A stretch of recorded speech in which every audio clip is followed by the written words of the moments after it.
I want to ask you some question. My topic is learning from failure, turning setbacks into opportunities.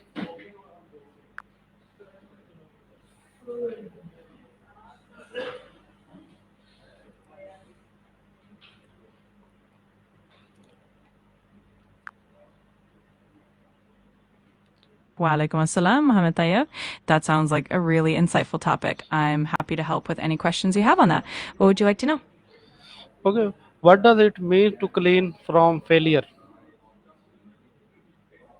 Learning from failure essentially means reflecting on what went wrong, understanding the reasons behind it, and then using that insight to improve future efforts. It's all about turning those setbacks into valuable lessons that help you grow and ultimately succeed.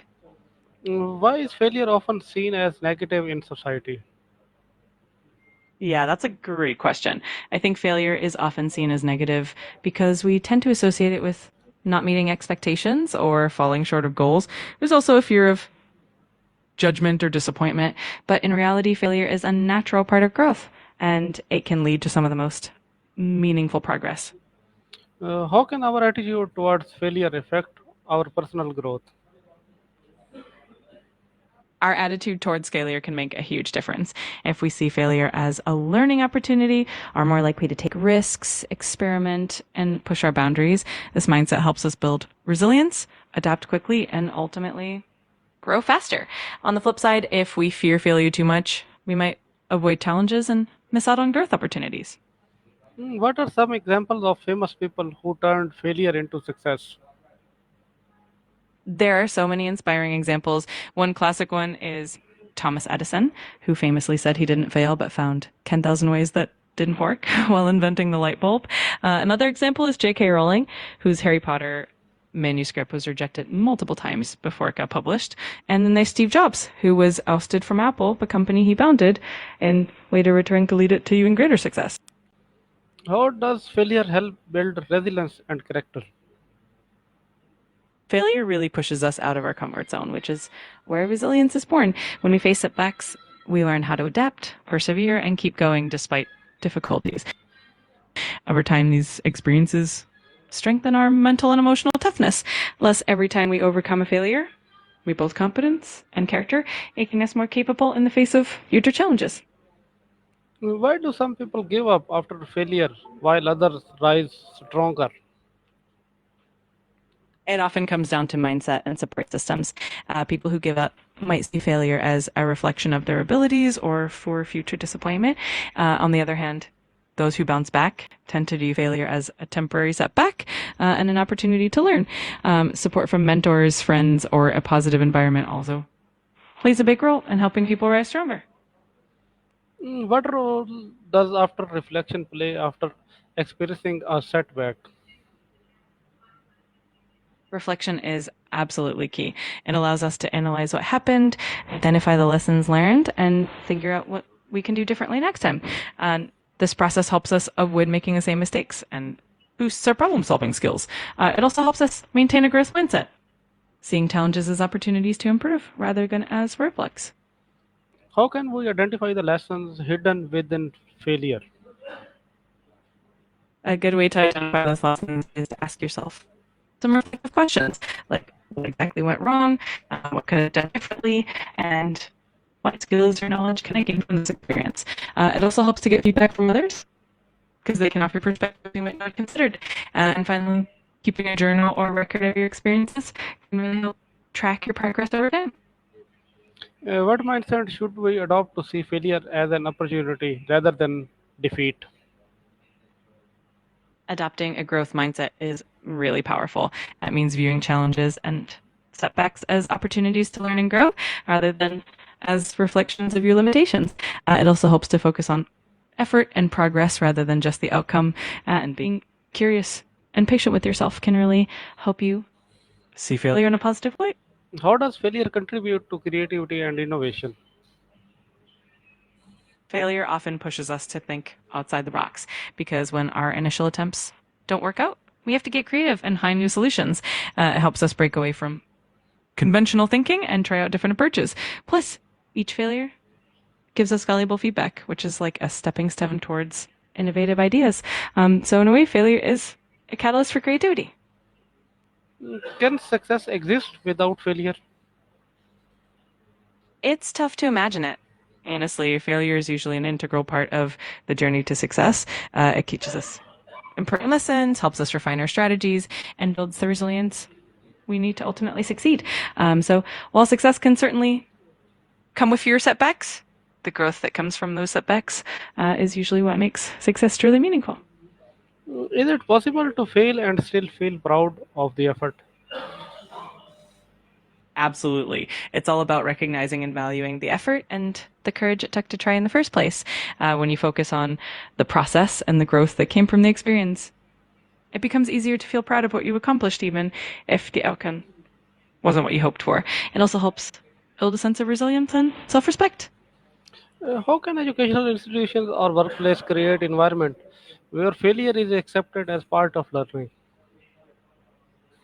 Creating that kind of environment really starts with fostering a culture of psychological safety where people feel comfortable taking risks without fear of judgment. Educators and leaders can emphasize the learning process, celebrate effort and progress, and encourage reflection on mistakes. Providing constructive feedback and showcasing stories of how failure led to success can also help shift perspectives. Overall, it's about normalizing the idea that failure is just a stepping stone to growth. What's more important, avoiding failure or learning from it? That's a great question. I think learning from failure is ultimately more important because it leads to growth, resilience, and innovation. If we focus solely on avoiding failure, we might play it too safe and miss out on valuable opportunities to learn and improve. Embracing failure as a teacher helps us continuously evolve and achieve greater success in the long run. Do you think failure is necessary for long-term success? I do think failure plays a significant role in long-term success. It teaches us invaluable lessons, helps us refine our strategies, and builds the kind of resilience that's essential for overcoming future obstacles. While it's not the only path to success, it definitely adds depth to your journey and often leads to more meaningful and sustainable achievements. How can leaders use their failure to inspire others? Leaders can be really inspiring by being open about their own failures and sharing the lessons they've learned from them. This kind of transparency helps humanize them and shows their team that setbacks are a natural part of growth. It also encourages a culture where taking risks and learning from mistakes is valued. When leaders show vulnerability and resilience, and inspires others to do the same. Okay, what emotional skills are needed to handle failure effectively? To handle failure effectively, emotional skills like resilience are crucial as they help you bounce back from setbacks. Self awareness is also important so you can understand and manage your emotions effectively. Self compassion helps you be kind to yourself rather than overly self critical. And handling emotional regulation is key so you can stay calm and clear headed and keep moving forward. How does our culture or upbringing influence how we deal with failure? Our culture and upbringing have a huge impact on how we perceive and respond to failure. For instance, cultures that emphasize perfectionism or competition might make failure feel more daunting, while cultures that value growth and learning tend to view failure as a stepping stone. Similarly, the way our family and educators respond to our mistakes can shape our attitude toward setbacks. Over time, these influences can either make us more resilient or more fearful of failure. What strategies can help turn a setback into a new opportunity? One powerful strategy is to reframe the setback as a learning experience, focusing on what you can gain from it. Another helpful tactic is to set small, achievable goals that lead you toward a bigger objective, making the path forward feel more manageable. Seeking feedback and advice from mentors or peers can also open up new perspectives and opportunities. And finally, staying flexible and adaptable allows you to pivot and find new paths that you might not have considered before. How can technology and AI help us analyze and learn from our failure faster? Technology and AI can be fantastic tools for this. They can quickly analyze large amounts of data to identify patterns and pinpoint what went wrong. They can also provide real-time feedback, which helps us make adjustments quickly. AI can also highlight trends that might not be obvious at first glance and even suggest potential solutions. Plus, using AI for simulations and scenario planning can prepare us for future challenges, making it easier to learn and grow from each experience. Okay, thank you. You're very welcome. If you have any more questions or just want to chat, feel free to reach out anytime. Good day.